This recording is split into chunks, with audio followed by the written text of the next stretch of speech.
Shtetet e Bashkuara të Amerikës dërgojnë një mesazh të drejtpërdrejtë nga Tirana. Krimi i organizuar dhe trafiku i narkotikëve nuk do të tolerohen dhe Shqipëria mbetet një front kyç në këtë betejë. Gjatë ceremonisë së mbylljes së trajnimit për hetuesit e SPAK dhe BKH-s nga FBI, e ngarkuara me punë e ambasadës amerikane në Shqipëri, Nancy Van Horn, theksoi se rrjetet kriminale, përfshirë dhe ato shqiptare, përbëjnë sot kërcënim të drejtpërdrejtë për sigurinë kombëtare të Shteteve të Bashkuara dhe për stabilitetin e vendeve aleate, përfshirë edhe Shqipërinë. Rrjetet kriminale përfshirë grupet shqiptare që bashkëpunojnë me kartelet e Amerikës Latine të përmendura nga sekretari Rubio përbëjnë kërcënime të konsiderueshme për sigurinë dhe përparimin ekonomik të Shqipërisë, përmes aktiviteteve si trafiku i drogës dhe pastrimi i parave. Sikurse e keni parë përmes këtij kursi, këto krime po mundsohen nga teknologjitë moderne.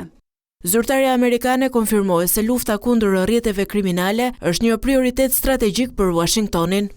Kur presidenti Trump bëri thirrje për eliminimin e plotë të krimit të organizuar ndërkombëtar, ai nënvizoi se këta kriminal përdorin sjellje të ndërlikuara të përshtatjes, duke krijuar kërcënime të pazakonta dhe në zhvillim për sigurinë tonë kombëtare. Dhe siç tha sekretari Rubio, organizatat ndërkombëtare kriminale dhe terroriste, veçanërisht ato të angazhuara në trafikimin e narkotikëve, janë kërcënimi më i madh për sigurinë e SBA-ve në hemisferën perëndimore, ku këto grupe po destabilizojnë shtet kombet dhe po i çojnë emigrim masiv.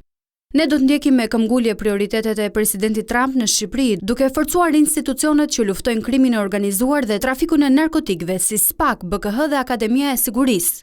Sipas Nancy Van Horn, trajnimi i hetuesve të SPAK dhe BKH nga FBI ka siguruar për ta mjete të reja hetimore dhe aftësi analitike për të shfrytëzuar të dhënat celulare në hetimet penale.